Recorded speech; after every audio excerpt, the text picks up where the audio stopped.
Olá, tudo bem com você? Eu sou o professor João Cláudio Rufino, professor na Faculdade de Teologia e quero te dar as boas-vindas aqui neste canal que tem o intuito justamente de levar a você o conhecimento bíblico. Se você quer saber o que o texto quer dizer, você está no lugar certo, ok? O texto de hoje ele é muito especial porque é justamente o texto que traz uma das frases mais conhecidas de Jesus. O profeta não é bem visto ou não tem honra na sua própria pátria ou na sua própria terra. Claro, existem variações da tradução, mas você sabe justamente de que frase eu estou falando. Ora, em que contexto Jesus falou isso e como é que o texto bíblico, no caso do Evangelho de Marcos, que é o texto que nós vamos estudar hoje, capítulo 6, versículo de 1 a 6, de que modo esse texto vai apresentar, não é, esta frase? O que realmente o texto está querendo dizer? Antes da gente poder mergulhar de forma profunda dentro desse texto, que é fabuloso, ele traz coisas maravilhosas para nós entendermos o que é a obra do Evangelho de Marcos, enfim, eu já quero deixar aqui um aviso muito importante. Muitas pessoas estão perguntando se eu tenho curso bíblico dentro da internet para que as pessoas possam fazer. Tem sim, basta você entrar no site bibliaplay.com.br bibliaplay.com.br. Lá eu falo um pouco desse projeto que eu tenho de levar o conhecimento bíblico para toda a face da terra.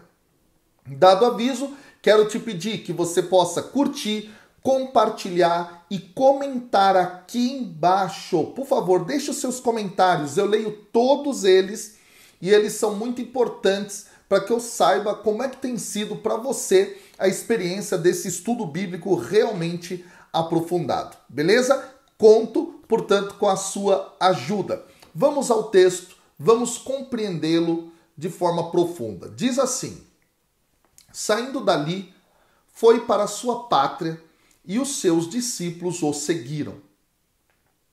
Vindo o sábado, começou ele a ensinar na sinagoga e numerosos ouvintes ficaram maravilhados, dizendo: de onde vem tudo isso? E que sabedoria é esta que lhe foi dada? E como se fazem tais milagres por suas mãos? Não é este o carpinteiro, o filho de Maria, irmão de Tiago, José, Judas e Simão? E suas irmãs não estão aqui entre nós? E escandalizavam-se dele. Jesus lhes dizia: um profeta só é desprezado em sua pátria, em sua parentela e em sua casa. E não podia realizar ali nenhum milagre, a não ser algumas curas de enfermos, impondo-lhes as mãos. E admirou-se da incredulidade deles. Bom, vamos lá, pessoal. Aqui há um dado interessante. O versículo 1 diz: saindo dali foi para a sua pátria. Bom, era o local onde Jesus fora criado. Que lugar é esse? Nazaré. Ok? E essa informação nos é dada lá no capítulo 1, versículo 9 do Evangelho de Marcos. Mas é interessante que, embora aqui não apareça exatamente o nome Nazaré, ao longo do Evangelho de Marcos, Marcos vai justamente descrevendo Jesus como o Nazareno. Lá no capítulo 1, versículo 24, capítulo 10, versículo 47, capítulo 14, versículo 67 e lá no final, capítulo 16, versículo 6.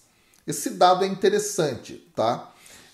Lembrando que quando Jesus dá início ao seu ministério, ele vai morar em outra cidade da Galileia, que é às margens do lago da Galileia, ou mar da Galileia, que é Cafarnaum, ok? Essa é a cidade de Jesus segundo o Evangelho. ou seja, o local onde ele morava depois que ele se tornou adulto. E aí o texto diz que os seus discípulos o seguiram. Parece um pouco estranha essa informação, porque dentro da narrativa, até o versículo 6, os discípulos não serão mais citados. Entretanto, é uma preparação aqui que o autor está fazendo para aquilo que virá a partir do versículo 7, quando Jesus então vai enviar os discípulos de 2 em 2. Aí entramos no capítulo 6, versículo 2 agora. Vindo o sábado, começou ele a ensinar na sinagoga. Aqui tem coisas interessantes. Primeira coisa importante é que dentro do sábado, que é o dia do descanso, ao mesmo tempo o dia da lei, de se lembrar a aliança, de se celebrar esta realidade, o judeu vai para a sinagoga, que é o local de reunião. Lembra que sinagoga é diferente de templo. Templo, para o judeu, está em Jerusalém. No templo se faz o sacrifício, enquanto que na sinagoga se lê a lei e se faz as orações e ali se partilha, não é, com seus irmãos de fé aquilo que a Escritura está a dizer, está a ensinar, ok? Esse dado é muito importante. Jesus, então, vai aqui para a sinagoga e um dado interessante é que ele começa a ensinar. Tá? Ensinar na sinagoga era algo que podia ser feito por alguém que chegasse ali e tivesse vontade de explanar o texto. Isto não era apenas, tá, para alguém que tivesse oficialmente o cargo de rabino ou de chefe da sinagoga, tá? Alguém que ali chegasse, sendo judeu, a comunidade conhecendo, ele também podia compartilhar o texto. Mas é interessante, pessoal, que necessita aí de, claro, um acordo de cavalheiros, se é que podemos dizer dessa forma, um certo convite e assim por diante, tá? Não era tão bagunçada a coisa assim, como a gente talvez possa imaginar, de forma distorcida, é claro. Ok? Agora, há um dado aqui, que é Jesus começar a ensinar. Essa é uma expressão muito comum dentro do Evangelho de Marcos. Ela vai aparecer no capítulo 1, versículo 21, versículo 39, capítulo 3, versículo 1, capítulo 4, versículo 1, vai aparecer aqui, vai aparecer no capítulo 6, versículo 34, no capítulo 8, versículo 31. Marcos entende que uma das coisas que compõem aquilo que é o ministério de Cristo Jesus é o ensino, ok? Bom, há um outro detalhe interessante que é o seguinte: Jesus entra dentro desta sinagoga e isto não é algo incomum, isto já foi narrado anteriormente. Jesus já teve essa experiência. Por exemplo, lá no capítulo 1, versículo 21 e 22 de Marcos. Isto aconteceu, tá bom? E aí, o texto fala, inclusive, que ele continua a sua missão proclamando e exorcizando nas sinagogas, como diz o capítulo 1, versículo 39. Depois, Jesus cura um homem que sofria de uma enfermidade também dentro de uma sinagoga, no capítulo 3, versículos de 1 a 6. Esse evento do capítulo 6, ele é importante, porque será o último momento em que Jesus entra dentro de uma sinagoga na narrativa de Marcos. Exatamente, tá, pessoal? A partir da rejeição que ele recebe aqui, ele não entra mais dentro da sinagoga. E a sinagoga passa a ser mencionada dentro da narrativa de Marcos como um lugar de hipocrisia, um local de perseguição, como nós teremos lá no capítulo 12, versículo 39, e lá no capítulo 13, versículo 9. ok?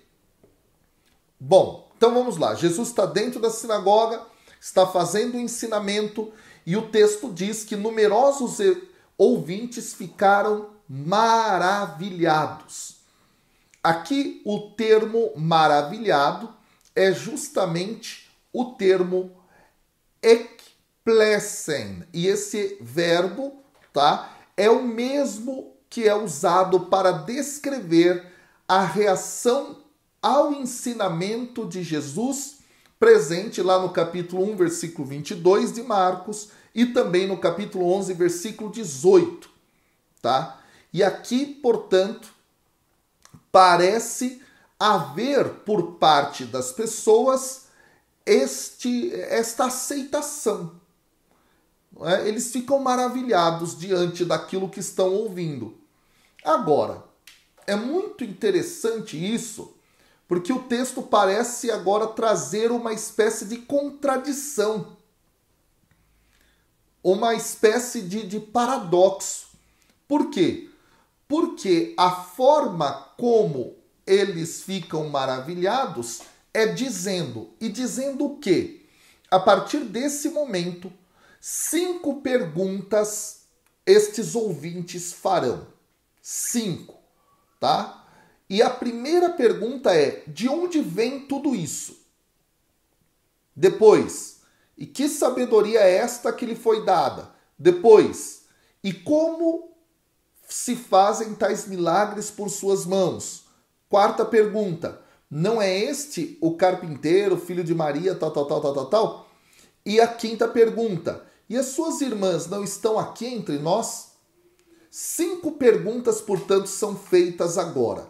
E estas são parte de um estilo ou um tipo de pergunta muito comum dentro do Evangelho de Marcos, que são as perguntas pela identidade de Jesus. As pessoas geralmente vão realizar esse tipo de pergunta e também perguntas a respeito da origem do seu poder. Elas são comuns dentro dessa narrativa. No capítulo 1, versículo 24, versículo 27, capítulo 2, versículo 7, capítulo 4, versículo 41, capítulo 8, versículo 4, capítulo 11, versículo 28. Então aqui, não é, estas perguntas, essas 5, fazem parte desse conjunto de perguntas a respeito da identidade do Senhor. Quero destacar aqui algumas dessas 5 perguntas. A segunda, tá? A segunda é muito interessante porque ela é justamente assim: e que sabedoria é esta que lhe foi dada? Olha, pessoal, aqui é a única vez que que Marcos vai usar o termo sabedoria, em grego sofia, para falar a respeito de Jesus e do seu ministério. E aqui há que se dizer que é muito interessante como Marcos faz isso. Por quê? Porque ele está bebendo numa fonte veterotestamentária, ou seja, uma fonte do Antigo Testamento, e que é muito interessante porque ela une sabedoria e poder, tá? Ou autoridade, como elementos, portanto, que se relacionam. Quando nós lemos, por exemplo, sabedoria e poder são atributos divinos dentro de Daniel capítulo 2, versículo 20, Isaías capítulo 10, versículo 13, Jeremias capítulo 10, versículo 13 e 16. Também nós vemos que estes 2 atributos que estão relacionados no Antigo Testamento, sabedoria e poder, são dados a Daniel. Por exemplo, no capítulo 2, versículo 23.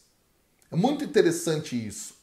Outro dado fantástico é que a ação criativa de Deus, ela aconteceu a partir da sua sabedoria e do seu poder ou autoridade. como nós temos em Jeremias capítulo 10, versículo 12, como nós temos também no capítulo 51 de Jeremias, versículo 15. E é muito interessante que no Antigo Testamento, a pessoa que era sábia também possuía poder e autoridade. Daniel, capítulo 23, já citei aqui, mas também capítulo 7, versículo 14, e lá em Eclesiastes, capítulo 7, versículo 19. Veja, o texto de Marcos une sabedoria e poder. Jesus, portanto, tem estes dois atributos aqui.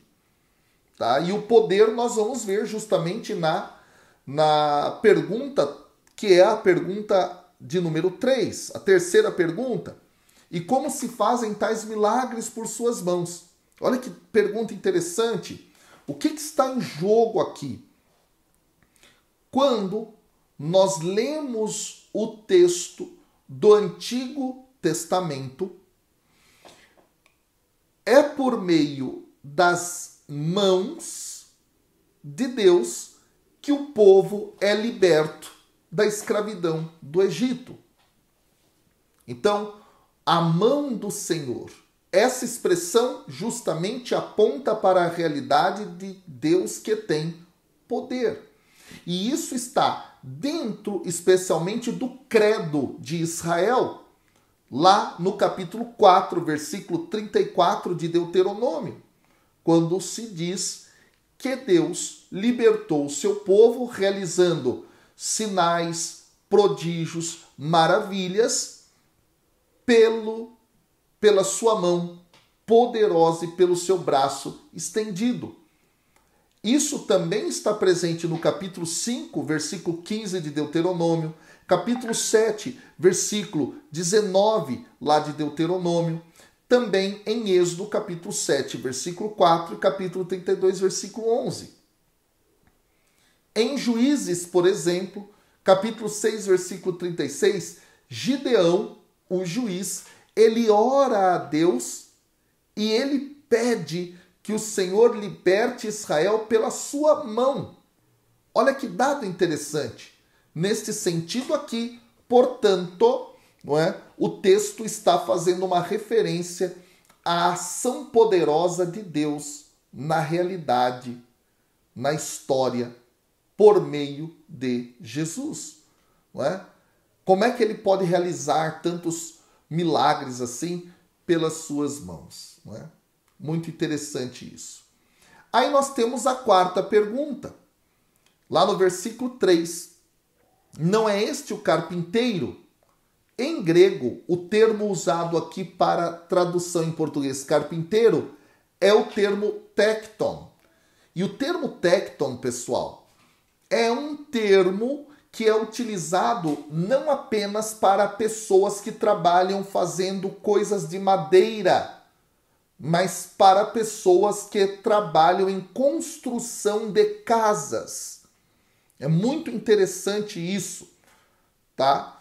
E há um estudo que mostra justamente que em Nazaré, que era uma pequena vila, moravam trabalhadores construtores de casas, construtores de prédios.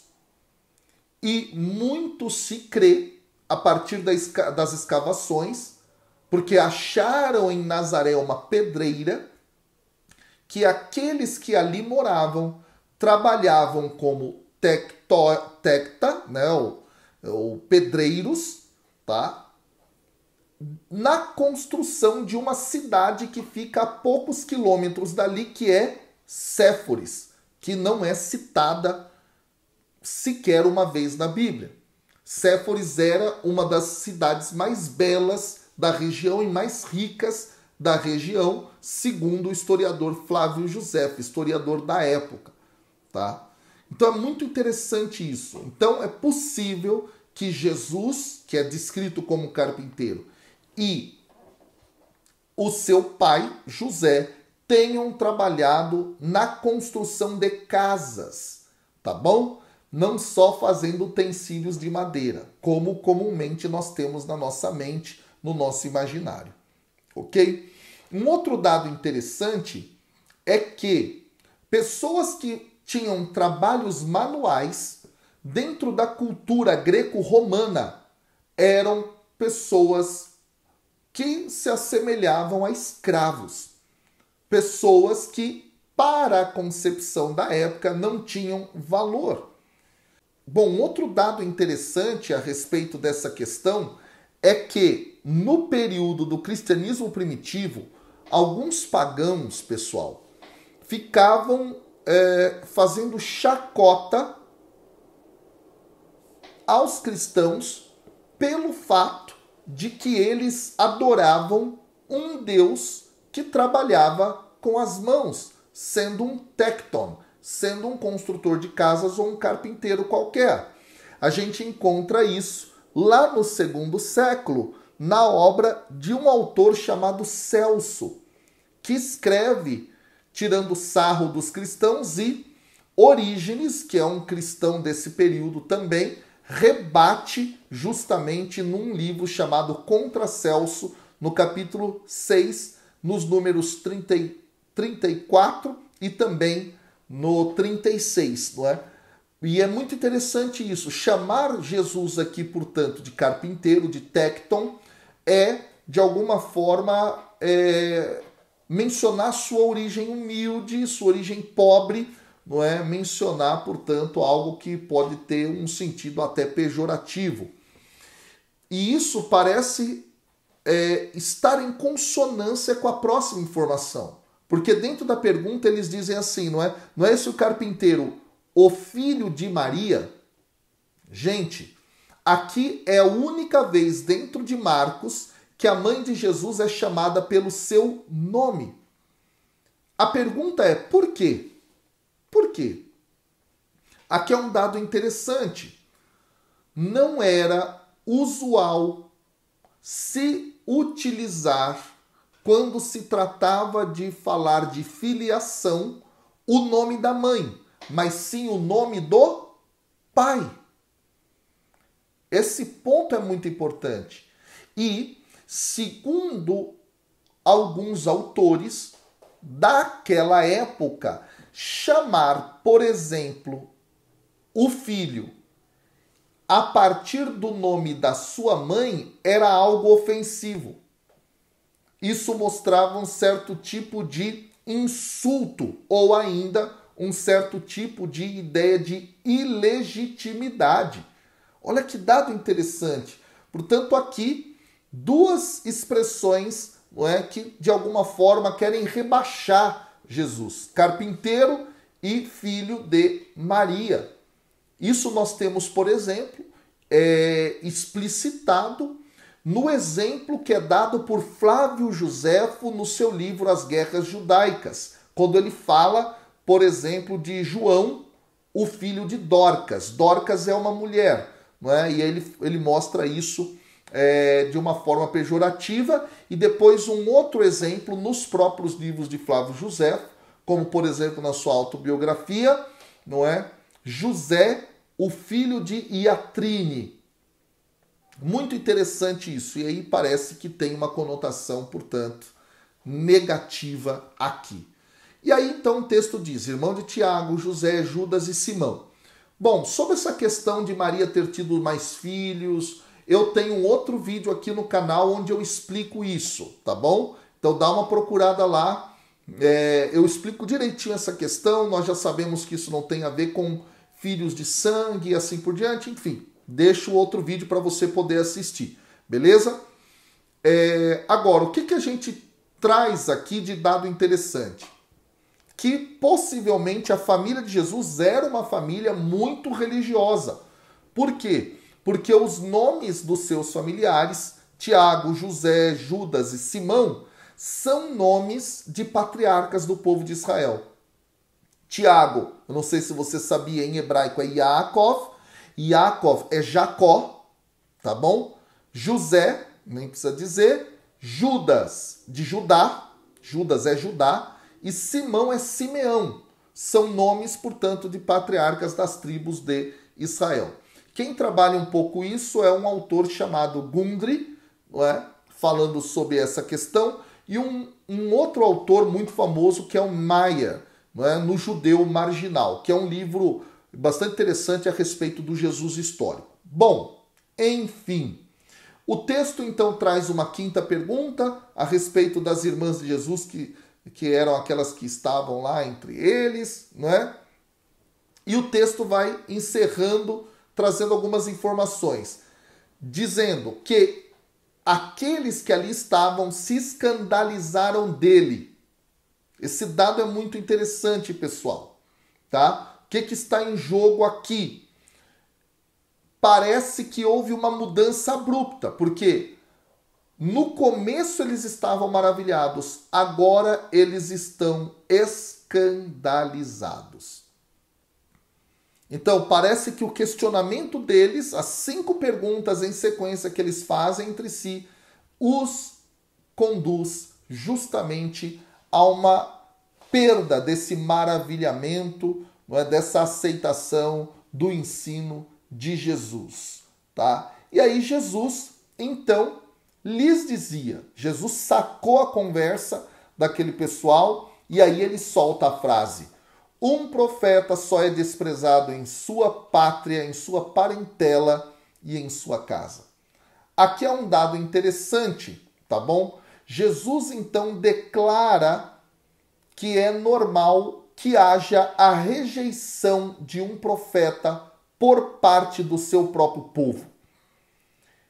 E é muito interessante que esta afirmação, de algum modo, ela está presente já em Marcos, lá no capítulo 3, versículos 31 a 35, quando Jesus fala quem era realmente parte da sua família.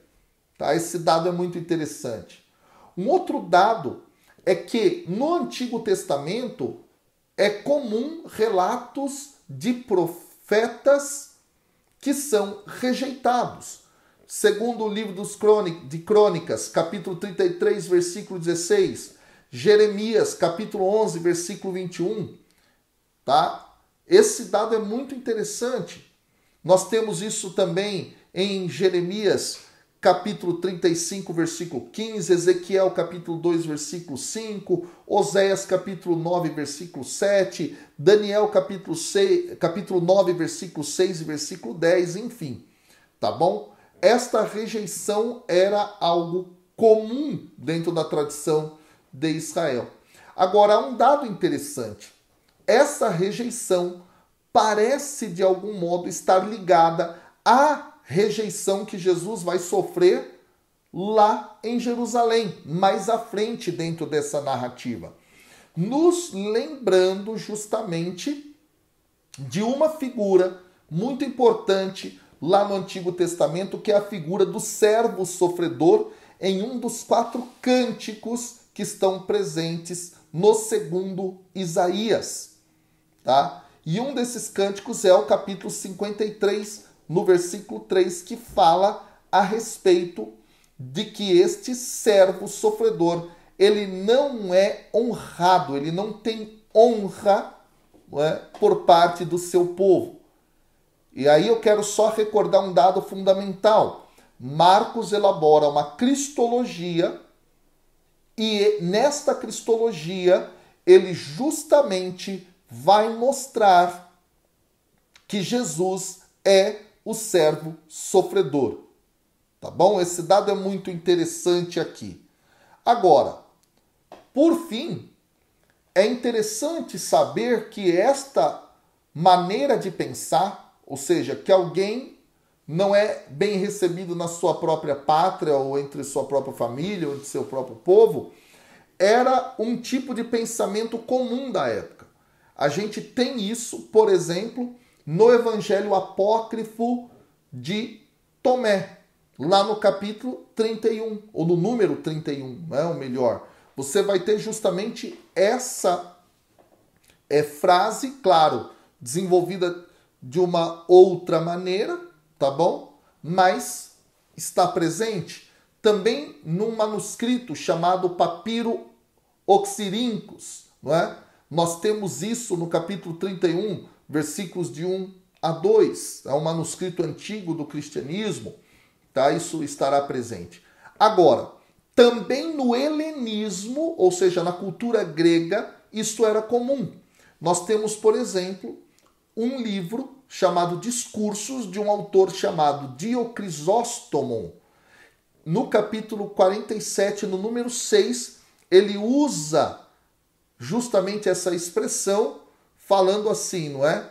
Que era a sua opinião de que todos os filósofos, né, não eram bem aceitos dentro da sua pátria, da sua terra nativa. Né? A tradução seria mais ou menos essa, do grego para o português. Ao mesmo tempo, também existe um livro chamado A Vida de Apolônio de Tiana, né, escrito por um autor chamado Filóstratos. Filóstratos, ele mostra justamente isso na carta 44, uma frase muito próxima dessa, onde ele mesmo diz assim que na sua própria terra ele foi ignorado. Não é? Muito interessante. Então era muito comum esse tipo de articulação, esse tipo de pensamento na época de Jesus e na época que os evangelhos estão sendo escritos, ok? Bom, agora aqui há uma informação no versículo 5 muito estranha, porque ela parece se contradizer. Olha só, ele não podia realizar ali nenhum milagre. Ué, se ele não podia realizar nenhum milagre, por que o texto continua assim, ó? A não ser algumas curas de enfermos impondo-lhes as mãos. Estranho, né? Aqui, Bultmann, que é um autor bem conhecido, ele vê contradição. Ele entende que aqui há uma contradição. Não é? Agora, é tanto interessante isso que Mateus, ele de algum modo reescreve todo o versículo 5 do capítulo 6 de Marcos. Lá no capítulo 13, versículo 58, ele remove essa contradição e ele escreve assim: e não fez ali muitos milagres por causa da incredulidade deles. Interessante, não é? Então aqui nós temos uma das evidências de que Mateus está escrevendo depois de Marcos, tá bom? Dentro daquilo que nós conhecemos como teoria das duas fontes, quando nós falamos a respeito dos evangelhos sinóticos. Essa é uma outra discussão, tá bom? E o versículo 6 termina: e admirou-se da incredulidade deles. Ora, aqui Jesus, portanto, percebe que esses homens não tinham nada de fé. Começam se admirando e perdem a fé ao longo dos seus questionamentos vazios. É muito interessante isso. Os discípulos de Jesus, por sua vez, são entendidos como homens de pouca fé. Aqui não tem fé alguma, zero fé. E esse texto, no seu movimento, talvez ele queira comunicar a nós que muitas vezes nós, com os nossos questionamentos vãos ou vazios, acabamos perdendo a fé em Cristo Jesus. É muito interessante isso. Agora, isso não significa que a gente não deva questionar, fazer perguntas, investigar.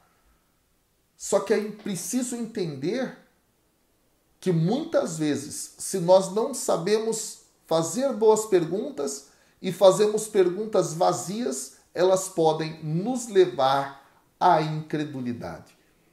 Pensa nisso. Quais têm sido as suas perguntas a respeito de Deus? Elas te levam à investigação que constrói a fé ou que destrói a sua crença? Pensa nisso. Deus te abençoe. Até amanhã, com a graça de Deus. Valeu! Tchau, tchau!